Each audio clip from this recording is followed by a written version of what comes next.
বিল ইসলামি দীনা ওয়া বি মুহাম্মাদিন সাল্লাল্লাহু আলাইহি ওয়াসাল্লাম নবিয়্যা। ঈমানের প্রকৃত স্বাদ তারাই তো আস্বাদন করতে পেরেছে যারা আল্লাহকে রব, ইসলামকে ধর্ম, পয়গম্বরকে নবী হিসাবে পেয়ে খুশি আছে। জোরে কোন ঠিক কিনা? দুটি দাঁত ভেঙে শেষ হয় না। কাফির বেঈমানদের আক্রমণে নবীর মাথায় ছিল লোহার টুপি। বলেন কিসের টুপি? আমি আর আপনি তো কাপড়ের টুপি না দেই। যুদ্ধের ময়দানে রণকৌশলের অংশ হিসাবে লোহার টুপি পরেই তো পয়গম্বর। কাফেরদের আঘাতে সেই টুপিটাও ভেঙ্গে যায়। আক্রমণটা সহজ ছিল না কঠিন? শুধু কঠিন নয়, কঠিন থেকে আরো কঠিনতর। হেলমেটের লোহার কংক্রিটটা ভেঙ্গে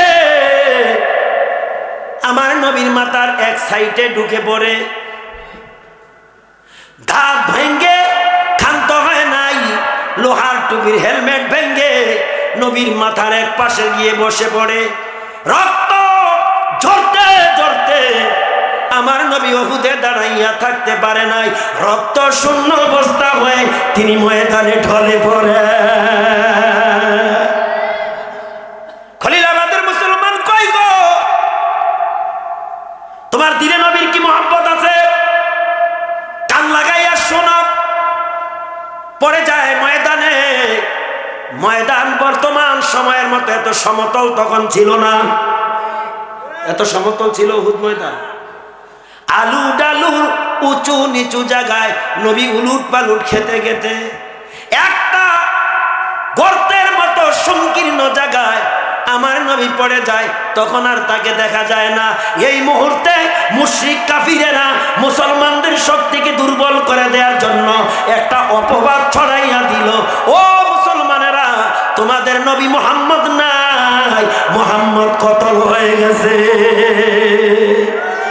নাউজুবিল্লাহ বলে। তারা অপবাদ দিতেই লাগলো, নবীজি নাই। কি হয়েছিল সেদিনের দৃশ্য? বিপদগ্রস্ত মুসলমান, নবী নাই। এই অপবাদ শুনিয়া মুসলমানদের কলিজায় যেন আঘাত লেগে গেল। আবার নতুন ধাপে আরেকটা আঘাত। পরিস্থিতি কত ভয়াবহ রূপ ধারণ করেছিল সেদিন। উমরের মতো সাহাবী রাদিয়াল্লাহু তাআলা আনহু। কার কথা বললাম? আপনাকে ওসমানিয়া খলিলাবাদ উমর আছে না? দুনিয়ার উমরের আগম কান লাগাইয়া শোনো। যে উমর রাদিয়াল্লাহু তাআলা আনহু, যার সামনে জানতেন লোক দাঁড়াইতে পারত না, পরিস্থিতির শিকার হইয়া তিনি পজিশন নেওয়ার জন্য পরিস্থিতি স্বীকার করলো। তিনি পাহাড়ের চূড়ায় উঠে অবস্থান নিতে হয়েছিল। কত ভয়াবহ পরিস্থিতি সেদিন ছিল। আর এই পরিস্থিতি তৈরি হয়েছিল কিছু মুসলমানের ভুলের কারণে। আমার ভাইয়েরা, যখন অপবাদ দিল কুতিলা মুহাম্মদ, মুসলমানেরা মুহাম্মদ কতল, পাহাড়ের উচ্চূড়া থেকে ওমর চিৎকার মেরে বলবে, যারা বলবি রাসূল নাই, তার গর্দান ওমর উড়িয়ে দিবে, জমিনে রাখবে না। অপরদিকে আরেকটা প্রতারণা বলতাম, আরেকটা ধোঁকা। মুনাফিকেরা মুসলমানদেরকে উৎসাহিত করতে লাগলেন, ও মুসলমানেরা, যেহেতু তোমাদের নবী নাই, তোমাদের নবী নাই, তাহলে আর ময়দানে যুদ্ধ করে লাভ নাই। তোমরা আবার বাপদাদার ধর্মের দিকে ফিরে আসো। জোরে কন্যা নাউজুবিল্লাহ। একদিকে অপবাদ, অপরদিকে মুনাফিকদের প্রতারণা। সাথে সাথে এই আয়াত নাজিল হলো, ওয়ামা মুহাম্মাদুন ইল্লা রাসূলুন ক্বাদ খালাত মিন قبله الرسول أفإن قتلا انقلبتم إلى آخر الآية জোরেকন আল্লাহু আকবার। আল্লাহ আয়াত নাজিল করে মুসলমানদেরকে বললেন তিনি তো রসুল ব্যতীত আর কেউ নন, তার আগে অনেক নবী রসুল অতিবাহিত হয়ে গেছে, তিনি মরে থাকুক আর না তো শহীদ হোক, তিনার আগেও অনেক নবী রসুল অতিবাহিত হয়ে গেছেন। ওনার ওফাত অথবা মৃত্যুর পর যদি কেউ ইসলাম থেকে দূরীভূত হয় এতে আল্লাহর কোনো আসে যায় না। আর আল্লাহর প্রতি যারা কৃতজ্ঞ তাদের অধিকার তাদের পাওনা আল্লাহ অচিরেই পরিশোধ করবেন। সুবহানাল্লাহ বলেন। মাইক ছেড়ে দেব, বাজে কত? মাশাআল্লাহ। Time and tide wait for none. সময় স্রোত কাহার জন্য অপেক্ষা করে, সময়ের কাঁটা কিন্তু ঘুরতেছে। এই সময় আমাদের হায়াত থেকেও মাইনাস হচ্ছে। কি বলেন ভাই? তোমার গোনা দিন ফুরাইয়া যাবে, গোনা দিন ফুরাইয়া যাবে, যৌবনে লাগিবে বাটি, ওই যে দেখো ডাকিতেছে তোমায় কবরের মাটি। আল্লাহ রাব্বুল আলামিন বলেন, ও মুসলমানেরা, ইমানদারেরা শোনো, ওয়ামা কানা লিনাফসিন আন তামুতা ইল্লা বিইজনিল্লাহ। তোমরা তো মরবে, মৃত্যু তো তোমাদের অবধারিত, এই মৃত্যু আল্লাহর হুকুম। তোমাদেরও এক সময় এই মরণ তোমাদেরকে ধরা দিবে। যখন মৃত্যু আসবে এক সেকেন্ড আগেও হবে না, পরেও হবে না। যখন মৃত্যুবরণ করতেই হবে তো মুহাম্মদ যেই পথে শাহাদাত বরণ করেছে প্রয়োজনে তোমরাও সেই পথে মরে যাও। সুবহানাল্লাহ বলেন না মিয়া? তোমাদের মধ্যে কেউ যদি দুনিয়া পাওয়ার কোনো চিন্তা করে, দুনিয়া পাওয়া, দুনিয়া দুনিয়া আমাদের মধ্যে আছে না এক শ্রেণীর লোক, শুধু দুনিয়া দুনিয়া করতেছে, শুধু দুনিয়া দুনিয়া করতেছে।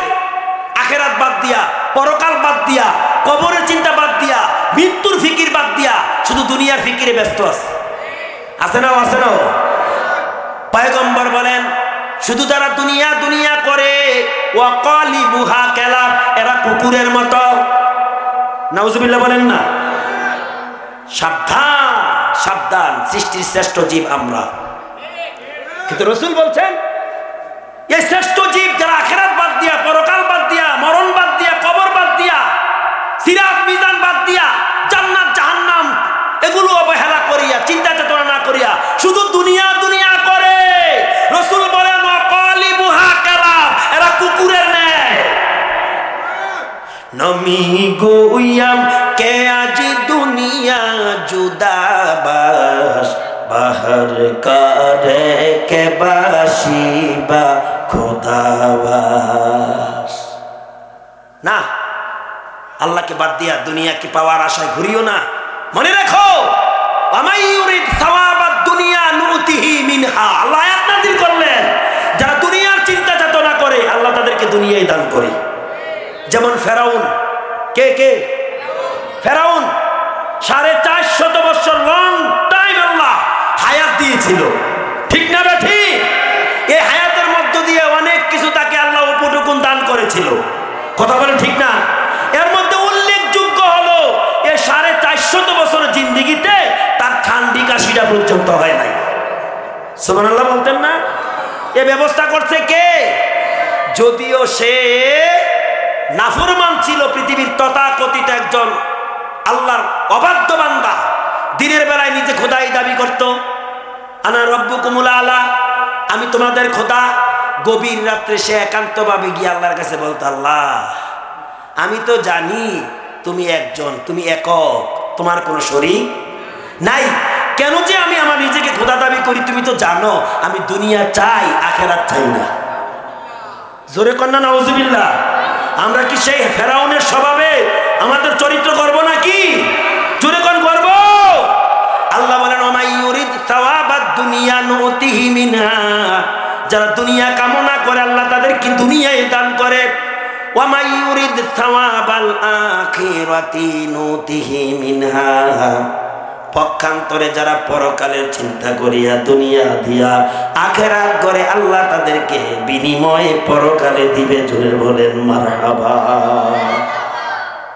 আল্লাহ আয়াত নাজিল করলেন, ও সানাজিজিশ শাকিরিন, ও আল্লাহর কৃতজ্ঞ বান্দারা, তোমরা লড়াই চালিয়ে যাও।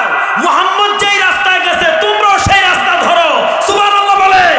তোমাদের জন্য রয়েছে আল্লাহর কাছে তোমাদের অধিকার, পাওনা, পুরস্কার। আল্লাহ অচিরেই তোমাদের পরিশোধ করে দিবেন। সুবহানাল্লাহ বলেন না? একদিক দিয়ে কাফেরদের তহমত, অপর দিক দিয়ে মুনাফিকদের প্রতারণা খণ্ডন করে আয়াত নাজিল করে ইমানদারদেরকে এই ভয়াবহ পরিস্থিতিতে আল্লাহ আরো উৎসাহিত, অনুপ্রাণিত করলেন। জোরে বলেন মারহাবা। আমার ভাইয়েরা, বন্ধুরা, আর একটু সময় আমি আপনাদের নষ্ট করে বিদায় হয়ে যাব ইনশাআল্লাহ। আর একটু সময় দিতে পারবেন?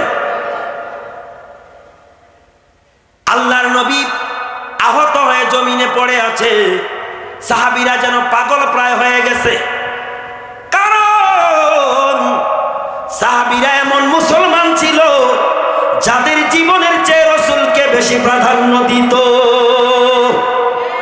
সেজন্য কবি তাদের শানে বলছেন, মাছিলি কাকা দার জানে বাঙালি, নবী কাকা দার জানে সাহাবী। নবীর কদর, নবীর মর্যাদা, নবীর ইজ্জত দিতে পেরেছে সাহাবীরা। আর আমরা বাঙালিরা মাছের প্রজেক্ট কিভাবে ভালো হবে, উন্নত হবে, মাছ রান্না করে খাইলে কিভাবে স্বাদ হবে, কোন কোন মশলা দেওয়া লাগবে, এই আইটেম, নমুনা, সিস্টেম আমরা সবচেয়ে বেশি অভিজ্ঞ। কেননা আমরা মাছে ভাতে বাঙালি। বলেন মাছে ভাতে। আমার ভাইয়েরা, চারদিকে নবীর খুঁজে সাহাবীরা ব্যস্ত, কোথাও রাসূলকে পায় না। আবার একটু মনটা কোমল করেন, গলা কাটা মুরগির মতো উহুদ ময়দানে কম্বিং অপারেশন চালাচ্ছে, চিরুনি অভিযান। কার খুঁজে? নবীর খুঁজে। সুবহানাল্লাহ। এই মুহূর্তে একজন নবীর সন্ধান পেয়ে গেলেন, নবীর অবস্থানকে তিনি খুঁজে পাইলেন। মারহাবা। জোরে বলেন। এই ভাই তাকে চাচ্ছেন নাকি? আলহামদুলিল্লাহ, মাশাআল্লাহ। এটা কি হয় ভাই আপনার? মাশাআল্লাহ। মারহাবা বলেন না মিয়া? কত বছর হবে? কথা কয় না, বাচ্চারা কত বছর হবে? আল্লাহ যেন উহুদ যোদ্ধাদের ঈমান তাকে দান করেন। জোরে কন্যা ঈমান। এই যে কার ঈমান দান করেন? উহুদের যোদ্ধা সাহাবীদের ঈমান। বলেন না মারহাবা। আমি আজকের মাহফিলে কিছু দৃশ্যপাট দেখে, ওই যে আগে ছিলাম ভারাক্রান্ত, এখন হয়ে গেলাম উজ্জীবিত, আনন্দিত। বাবায় টোকাইতেছে, কখন দিরা, কোন সময় দিরা ঢুকিয়া বাচ্চারে এতে কোরআনের মাহফিলে। একটু জোরে কর না সুবহানাল্লাহ মিয়া। এরাই জাতির কর্ণধার হবে এক সময় যখন আমরা না থাকবো। তবে তাদেরকে ওইভাবে তৈরি করে তুলতে হবে, এটা দায়িত্ব হলো পিতা মাতার। কথা কোন ঠিক না? ঠিক। আমার খলিলাবাদের মায়েরা, ও মা বোনেরা, আমি জানি না আপনারা এখনো সজাগ আছেন কিনা, আপনাদের চোখে ঘুম আসছে কিনা। মাগো, ও মা, ঘুমটা পরিহার করেন। নবী নাই, এই সংবাদ শুধু উহুদের রণক্ষেত্রে সীমাবদ্ধ থাকে নাই, মদিনা পর্যন্ত এই সংবাদ পৌঁছে গেছে। রাসূল নাই, গোটা মদিনায় অলিতে গলিতে খবর হয়ে গেছে নবী। মদিনার নারীরা পর্যন্ত ঘর থেকে বের হয়ে গেছে। সুবহানাল্লাহ বলেন। আরো জোরে বলেন, আর একটু জোরে। আমি উহুদের রণক্ষেত্রে একটু পরে আসতেছি। কি হয়েছিল মদিনার অবস্থাটা? একজন মহিলা, তার নাম ছিল খানসা। কি নাম? রাদিয়াল্লাহু তাআলা আনহা, যার স্বামী ছিল উহুদের যোদ্ধা, সন্তানও ছিল উহুদের যোদ্ধা। কোন কোন রেফারেন্সে এসেছে বাবাও ছিল সেই যুদ্ধের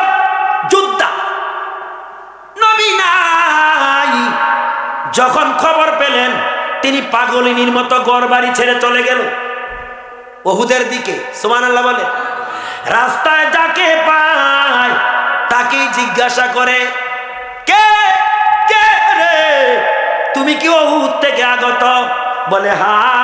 তুমি কি বলতে পারো আমার রসুলের কোন হালত, আমার রসুল আমার নবী কেমন আছে? কার কথা বলতেছি, পুরুষের কথা না মহিলার? হ্যাঁ। লোকেরা ডেকে বলে, খানসা গো তুমি নবীর খবর নাও, তুমি কি জানো না তোমার স্বামীটা শহীদ হয়ে গেছে? সুবহানাল্লাহ কইতেন নাও। কোন শহীদ? আমরা আসমানিয়ার শহীদ। হেবেটা তো বাজার করে, আর ওই বেটা আল্লাহর জন্য জীবন দিছে, হেরে কয় শহীদ। কোরআনের ভাষায় আরে বলা হয় শহীদ। যখন ঠিক কি না?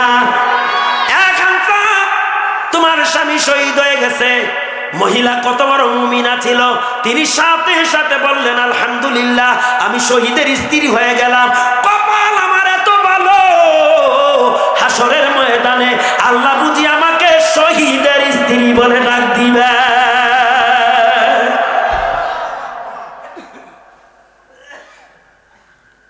আবার একটু অগ্রসর হলেন, আবার আর একদল লোকের সাথে সাক্ষাৎ। কে তোমরা? তোমরা কি উহুদ থেকে আগত? তোমরা কি রসুলের খবর জানো? লোকেরা ডেকে বলে, খানসা রে তুমি তোমার রসুলের খবর নাও, তুমি কি জানো না তোমার ছেলেটাও শহীদ হয়ে গেছে? খানসা বললেন আলহামদুলিল্লাহ, আমি বড় ভাগ্যবতী, হাসরের ময়দানে আল্লাহ আমাকে শহীদের মা বলে সম্বোধন করবেন।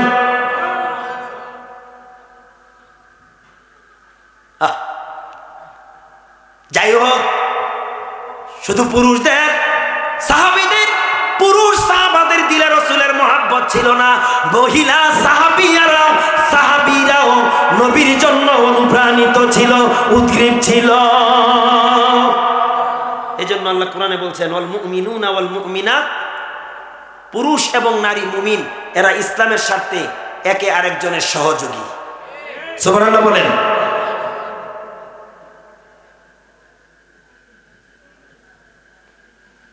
আমার ভাইয়েরা, সাহাবী বললেন আমি রসুলের অস্তিত্ব খুঁজে পেলাম। নবীর অস্তিত্ব খুঁজে পেয়েছে। গোটা উহুদ ময়দান অনুসন্ধান করে সাহাবীদের মধ্যে একজন রসুলের অস্তিত্ব খুঁজে পেয়েছে। রসুল মরে নাই। সুবহানাল্লাহ বলেন না? তাহলে কাফেরদের মিথ্যার তহমত কি হয়ে গেছে? খতম। চিৎকার মেরে বলেন, সাহাবীরা তোমরা কেউ ভীতু হয় না, দিনের নবী মরে নাই, দিনের নবী এখনো উহুদের ময়দানে জিন্দা রয়েছে। হযরত আলী দৌড়ে গেলেন, সাহাবী রে